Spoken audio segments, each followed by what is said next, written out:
1947 ਦੇ ਵਿੱਚ ਮੇਰਾ ਦੇਸ਼ ਹੋਇਆ ਆਜ਼ਾਦ। ਕਾਇਦ ਆਜ਼ਮ ਮੁਹੰਮਦ ਅਲੀ ਜਿਹਾ ਨਾਲ ਕੀਤਾ ਬੜਾ ਜਹਾਦ।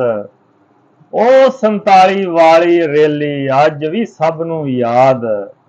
ਤੇ ਮੱਖਣ ਜੱਟਾ ਰੋਜ਼ ਹਾਸ਼ਰ ਤੱਕ ਉਹ ਮੇਰਾ ਦੇਸ਼ ਰਵੇ ਆਬਾਦ।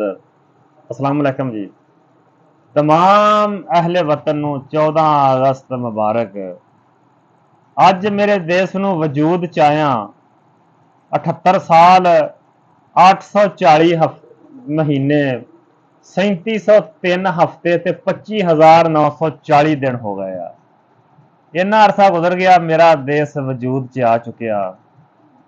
वेखना यह आ कि क्या वाकया ही देश अगर आज़ाद हो गया तो आप सारे आज़ाद देश च ही जिंदगी गुजार रहे हैं?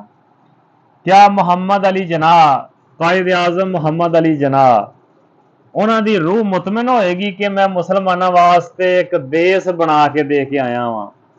क्या डॉक्टर अलामा अकबाल रहमतुल्लाह अलैह अगर उन्होंने ये इस्लामी जमहूरिया पाकिस्तान का ख्वाब डिठा सी तो क्या वो अज मुतमिन होणगे कि मेरे ख्वाब की ताबीर पूरी हो गई आ? क्या चौधरी रहमत अली जिन्हें इस ममलकत का नाम ईजाद किया सी पाकिस्तान के पाक लोगों के रहन की जगह, क्या रहमत अली साहब भी मुतमिन होणगे? हफीज जलंधरी साहब जिन्होंने पाक तराना तखलीक किया सी वो अपने बोलों से अज भी कायम होणगे? क्या जिन्होंने देश वास्ते कोशिश की वो अपनी मेहनत अज भी फखर महसूस करते होणगे? क्या जिन्होंने ख्वाब डिठा अपने ख्वाब की ताबीर ते अज भी मुतमिन होणगे?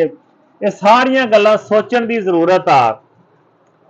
एवें हला हला ठा ठा होए होए रैलियां कढ़ लियां, झंडे ला लै, झंडियां ला लियां, जलूस कढ़ लै। क्या ये सारा कुछ करन तो बाद असी आज़ादी का हक अदा कर दिता वा? मेरे देश के वासियों, ये सारिया गल्लां काबिले गौर ने। क्या असी